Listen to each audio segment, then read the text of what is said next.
On today's Locked On Thunder, how Shaedon Sharpe declaring for the 2022 NBA Draft is a huge win for the Oklahoma City Thunder. Plus, it's Fan Friday, so it's time for your mailbag questions on today's show. You are Locked On Thunder, your daily Oklahoma City Thunder podcast. Part of the Locked On Podcast Network, your team every day.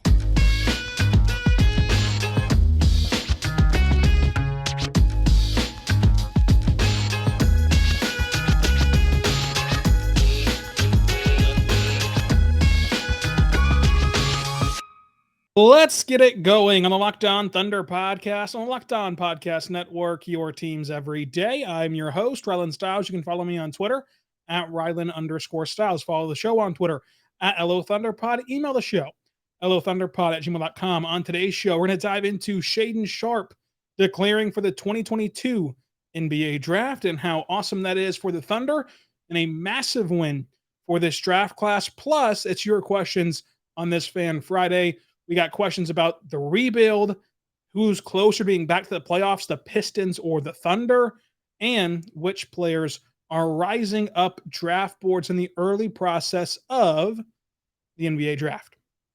Today's show's a bit delayed, a few hours, many hours delayed, because I have not had internet since Thursday at 12:30, which pushed back the recording with Richard Saman, which is supposed to be Thursday at 12:30, pushes it all the way back to Wednesday, to Monday. So on Tuesday, you're going to hear our Chet Holmgren player profile and projection. Monday, we're kicking off our player profile projection for the prospects in the 2022 NBA Draft with Jabari Smith. So tune in for that by subscribing wherever you get podcasts from, on YouTube, on Apple Podcasts, on Spotify, anywhere you get podcasts from. Subscribe to Locked On Thunder so you can hear our prospect player profile and projections for the 2022 class. Again, Monday, Jabari Smith, Tuesday, Chet Holmgren, and today, let's talk Shaedon Sharpe. Shaedon Sharpe declares for the NBA Draft, and we will have a profile on him as well. But just as a piece of news, Shaedon Sharpe declares for the NBA Draft in what was a fascinating saga. He graduates high school in May, everyone thinks, and went to Kentucky in December, and then just did not play for the Wildcats at all this year, and then enters the NBA Draft, we thought, and then it wasn't clear if he entered the NBA Draft. And then he entered the NBA Draft without hiring an agent, so that way he can stay eligible in college. And then we get the saga down to from Shams Charania of The Athletic that he has entered the NBA Draft and plans to stay in the NBA Draft. So the 1 foot in, 1 foot out, Shaedon Sharpe hokey pokey of the 2022 NBA Draft is over, and it appears that Shaedon Sharpe will be draftable in a couple of months in the 2022 NBA Draft. So what does this mean for the Thunder, and why is this such a big win? Look, this is going to sound crazy. You know that I have pretty measured takes on this podcast. This is going to be one of my more wild takes, I believe, but Shaedon Sharpe is my number 4 prospect in this NBA Draft. I know it's scary. I know that he hasn't played in college basketball, and we've only seen AAU high school stuff. But the Thunder aren't scared to take a big swing, despite him not playing in college.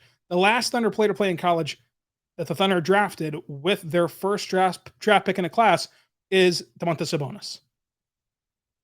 I think that this is a really good pick for the Thunder if they do not have the lottery luck of selecting the top 3. It also just simply elongates this draft.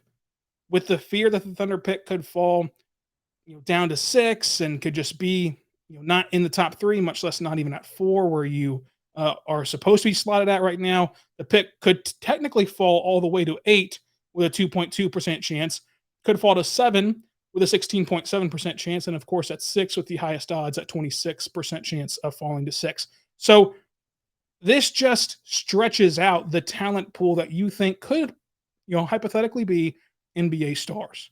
That's great for the Thunder in and of itself. Kevin O'Connor has Shaedon Sharpe at 6 on his big board, says that it's shades of Paul George, a taller Bradley Beal, Jalen Green, even.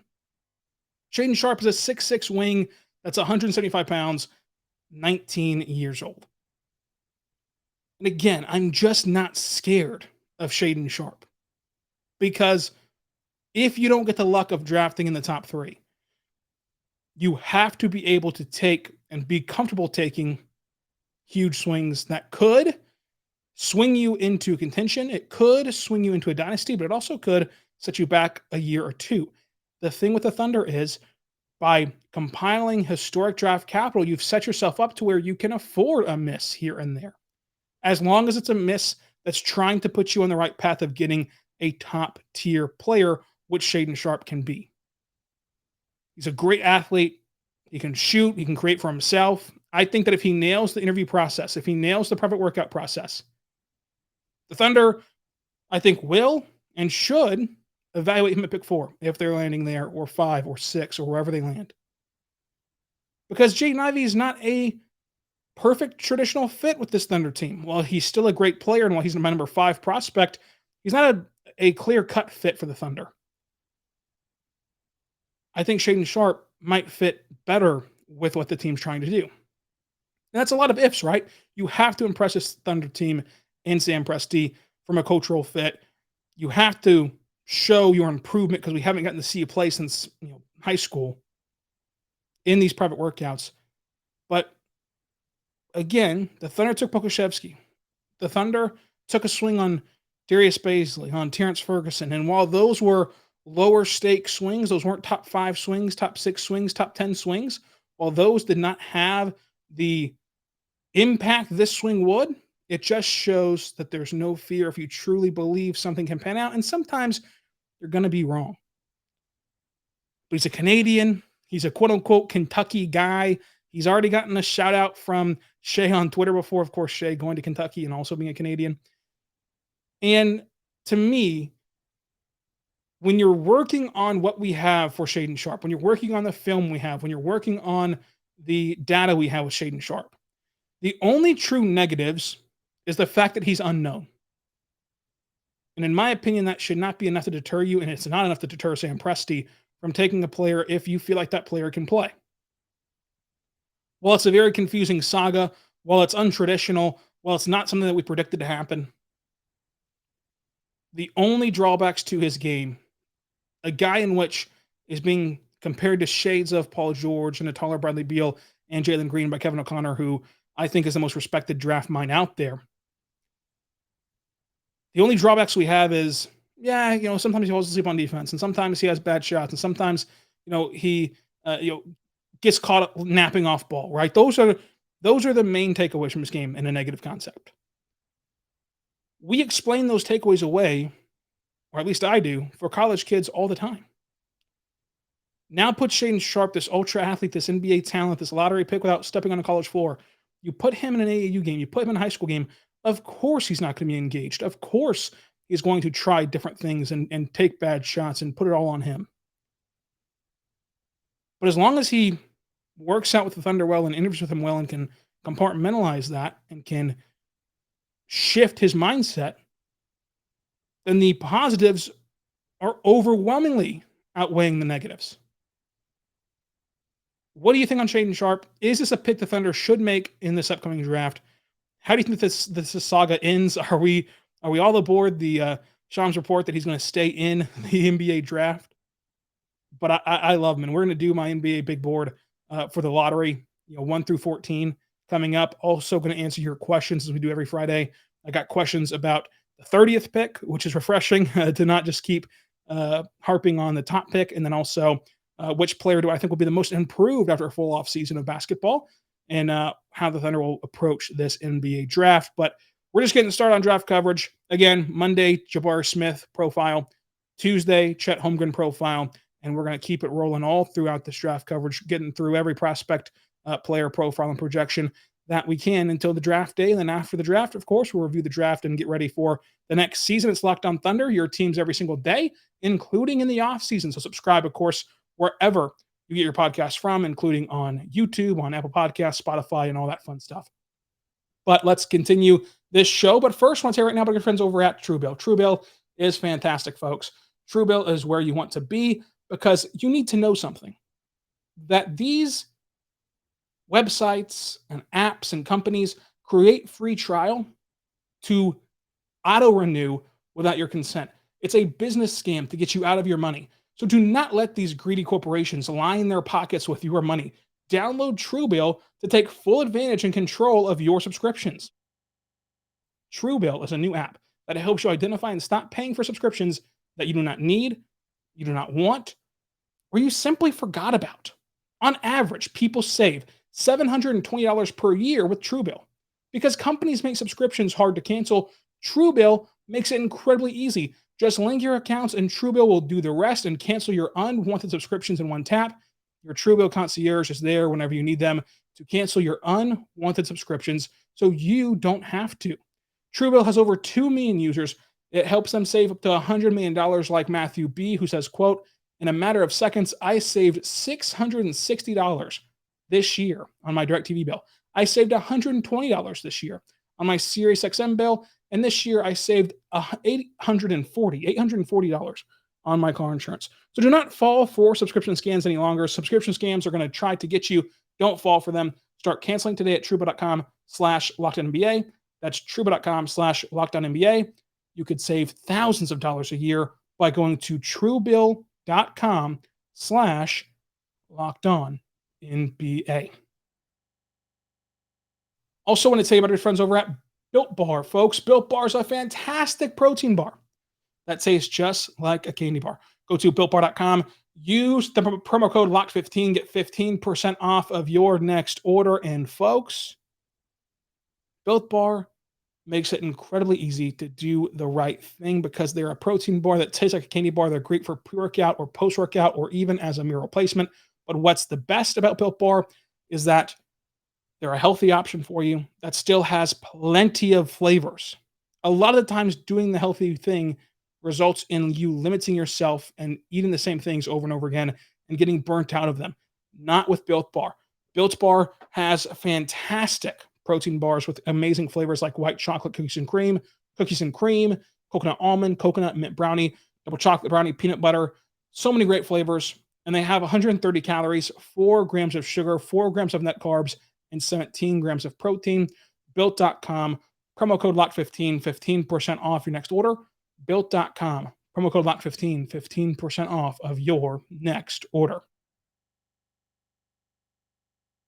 I want to say right now, the better good friends over at the Locked On Now podcast, your first listen every single morning, every single day. They're there for you, talking about the NBA from the night before. It's a nightly recap show of every NBA game with analysis and breakdowns from our local experts. It's free and available wherever you get your podcast from. We know that it's hard to keep up with every single NBA game in your hustle and bustle life, but Locked On Now is doing that for you. And again, thank you for making Locked On Thunder your first listen every single morning, every single day. We're here for you talking Thunder basketball.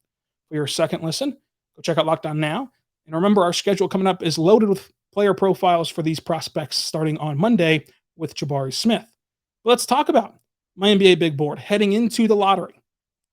Number 1, I have Jabari Smith Jr. Spoiler alert, Monday is going to just be me loving up on Jabari Smith Jr. because I think he is the best fit for the Thunder. I love his ability to spot up shoot, and I think that his game seamlessly translates to what the Thunder need and can complement SGA and Josh Giddey among the best in this class, right? And to me, when we're talking rebuild, when we're talking who the Thunder should take, the number one priority should be how do they fit next to those two guys? And how do they work into improving those two guys' game? And vice versa. How do those two guys improve the prospects' game? Jabari Smith, to me, checks all the boxes. He's my number 1 prospect. Number 2, I have Chet Holmgren. We're going to talk about Tuesday. Number 3, Paulo Banchero. And I want to make this disclaimer. This is a draft class to me where there's no true answer. I think you could get across and gather around 20 people who have strong draft opinions, who study the NBA draft year round, who deeply familiarize themselves with the NBA draft, and they could all come away with a different answer on who their number 1, 2, and 3 prospects are. They could all have a different combination of, I've got Jabari 1, but I have Paulo 2 and Chet 3, or Chet number 1, Jabari 2, Paulo 3, whatever combination it is, that everyone can have a different combination. So these are separated to me by a razor thin edge, these top 3, Jabari, Chet, and Paulo. And I think that if the Thunder walk away with one of these 3 players on draft night, it should be cause for celebration in the streets of Bricktown. My number 4, though, is Shaedon Sharpe. I think it's a hot take. It might not be, but I think it is, just based on where I've seen other people have him. Look, Shaedon Sharpe to me screams superstar, and not of the players not named Chet, Paolo, or Jabari in this draft. He's one of the only ones that screams superstar off the page. Just true, bona fide superstar. Other guys can be good scorers. Other guys can be really good players, high-end players. But superstar is what I would say the ceiling is for Shaedon Sharpe. Now, how often do you reach that ceiling? And how much more difficult will it be to reach that ceiling, not going to college and not going the traditional route? We'll have to wait and see. But I have him at 4 because of the upside, which I still think the Thunder will truly care about more than a lot of different things at this point in the rebuild. Number 5, Jaden Ivey. Look, I love Jaden Ivey as a prospect, and I think that needs to get put across more, right? Because while I do worry about how he fits next to a combination of SGA and Josh Giddey and, throw in Lou Dort there as well, how can you play all those 4 guys together in this mix? Individually, separate of teams, separate of where he gets drafted, just him as a player. He's a really, really, really good player. And I think he's going to have a very long NBA career. And I think that if the Thunder were to draft him, while it might take a bit longer to find that rhythm, to find that groove with this roster to mesh together, I think eventually it will, because those are 3 really good players. And typically, if good players want to, they do figure out how to play together. And so I do really like Jaden Ivey. It's just I worry about the fit with this specific team in Oklahoma City. Number 6, I have AJ Griffin. Number 7, Keegan Murray. And number 8, Jalen Duren. Jalen Duren is somebody who I've seen a ton of Thunder fans love. The more I've watched him, the more I've liked him. So I've moved him up and up my board. And he's one of the biggest risers of the last time we did this exercise a couple weeks ago. Jalen Duren is number 8. Jalen Duren is number 8. Number 9, Johnny Davis. Number 10, Benedict Martin. And then number 11, Dyson Daniel. Dyson Daniel is a player much like Kennedy Chandler, who I really, really like, but I don't know if I like them for the Thunder, right? And Kennedy Chandler is a player that at the start of the year was a consensus top 14 pick, and now some places have him in the low 20s and 30s of this draft. Dyson Daniel, however, has maintained that lottery status. I like Dyson Daniel. Again, I think that if the Thunder were to end up with Dyson Daniel, he could fit with the Thunder, but I don't know how. Like the fit is not clear and obvious to me. But again, much like the Jaden Ivey exercise, if you talk about Dyson Daniel as a player individually, I love his game. And he could be another guy who moves up as we see more from him at the combine and hear more about how his interviews are going. Number 12, Mark Williams. I would love that player for the Clippers pick if it lands if it stays at 12. Number 13, I have Jaden Hardy. And 14, Akai Agbaji. Now, typically, a guy like Agbaji who has limited ceiling does not reach this status for me, especially whenever evaluating this from a Thunder perspective. But when you get to 12, 13, 14, if I can guarantee you that player has a 7, 8, 9, 10-year career, and if I can guarantee that player has less than a 5% chance of busting in the NBA, I'm going to take those odds. I'm going to take that player, right? He's that good. Whereas his ceiling might not be that of a Shaedon Sharpe. That can be a superstar, but his floor is a lot higher. His floor, to me, again, is a less than 5% chance that he's out of the league in 3 or 4 years and can't play. I think Agbaji can really play in the NBA, and that's why I have him rounding up the lottery. What is your lottery big board to this point? Who do I have overrated? I think a lot of you will say Shaedon Sharpe. And who do I have underrated in this year's NBA draft so far? Again, this big board can change all throughout this process, but right now, this is the baseline for my big board entering the NBA draft lottery. Where are you guys at on these prospects, and how do you think things will change between now and draft day for the Thunder and for the rest of basketball?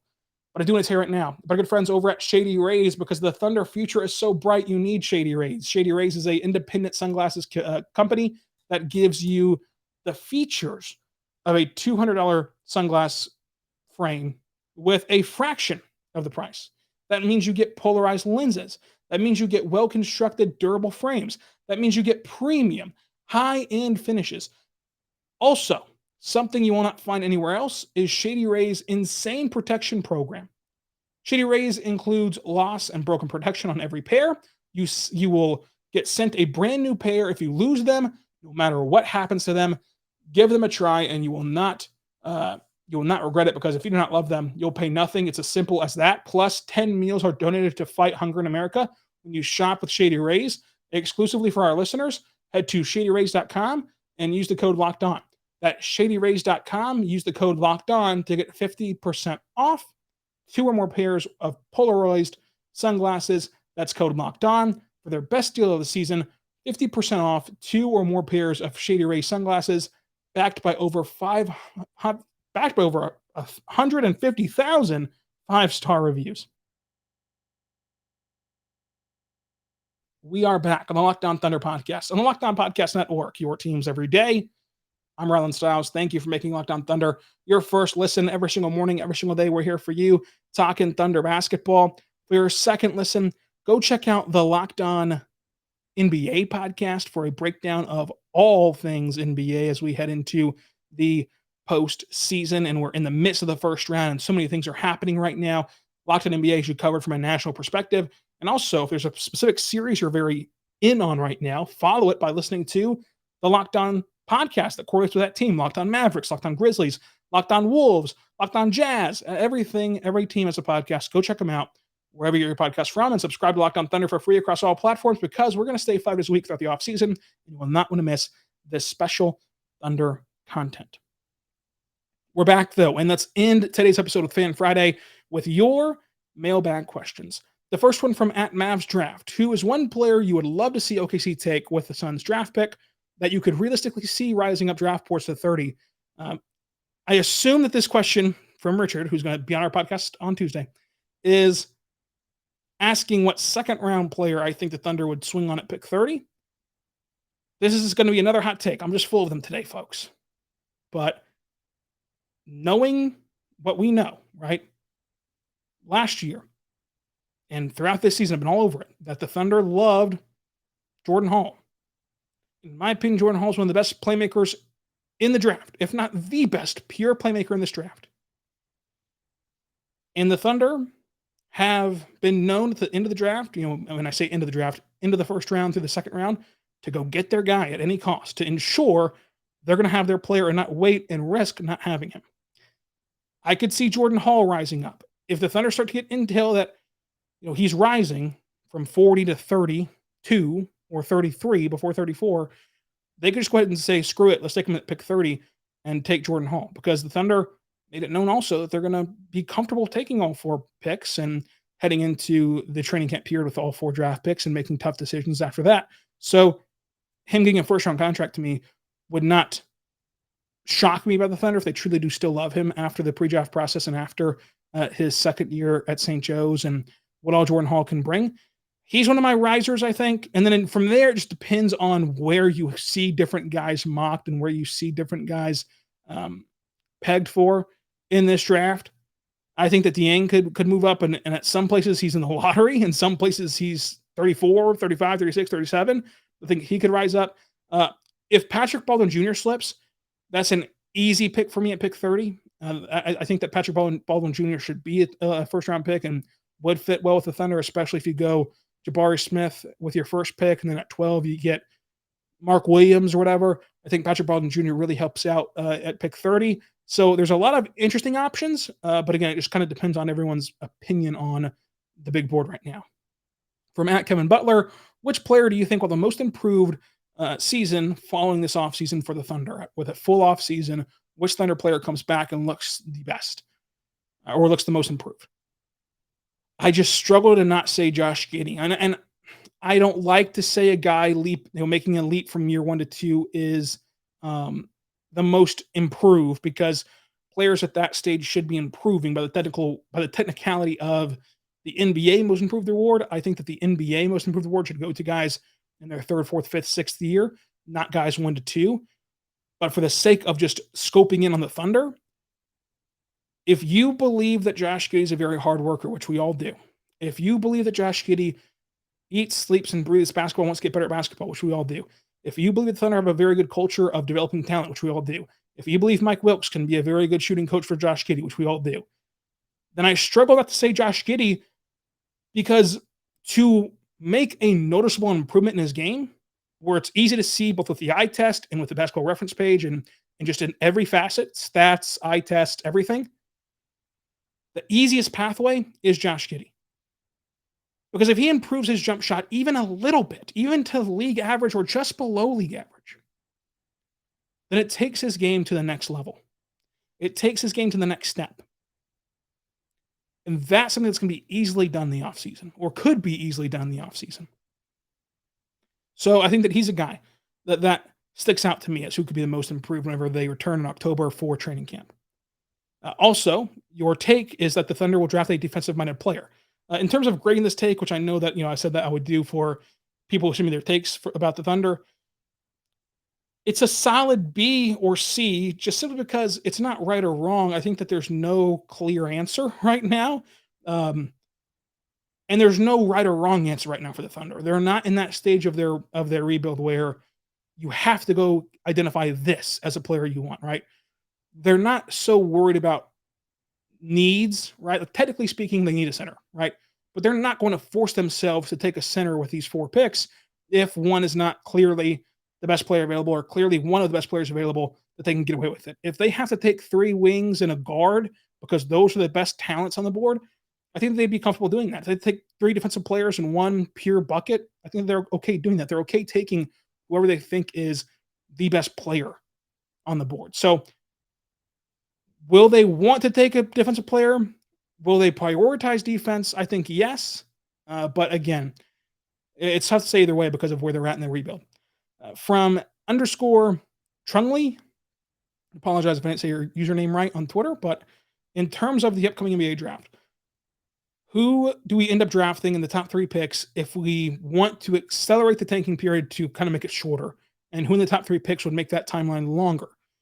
So since you've capped it at top 3, in my opinion, there's not a clear project. Like, there's not a clear, even Chet is not a Poku level project. I know that a lot of us have Poku PTSD, and that's mainly why Poku's our second prospect on the profile and projection series with Richard Stamen, because I want to kind of negate that Poku PTSD, right? But any of those 3 guys, Paolo, Chet, Jabari, they're so good. They're so impactful that if you give them this culture, whatever you'd like to call it, culture, space to develop, tools, resources, players with Josh Giddey, SGA, you give them this Thunder organization.